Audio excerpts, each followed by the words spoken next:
This math activity is all about shapes. You will use the plastic shapes: square, rectangle, circle, triangle, hexagon, shape cards, and color die. You'll place the shapes on the table and ask your child to identify each one, discussing how many sides and vertices or corners they have. Spend time on any shape that is difficult for your child.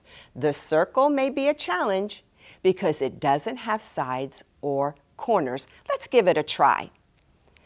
Ask your child, what is this shape? Your child would say, square. How many lines or sides? 1, 2, 3, 4. How many vertices or corners? 1, 2, 3, 4.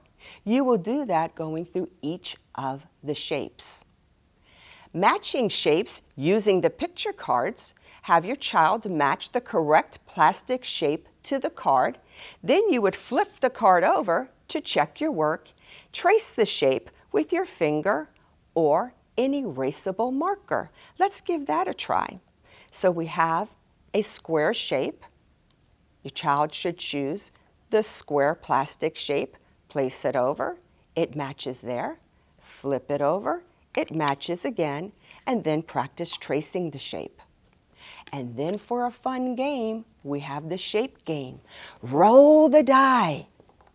Match the color shape to the color on the die. I have blue, it matches the blue square. Name the shape, tell how many sides, 1, 2, 3, 4. How many vertices? 1, 2, 3, 4. Keep practicing. Try going on a shape hunt around the house and finding things that match the plastic shapes.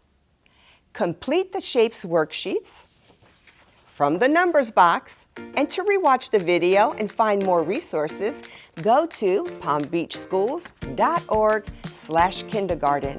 And happy practicing!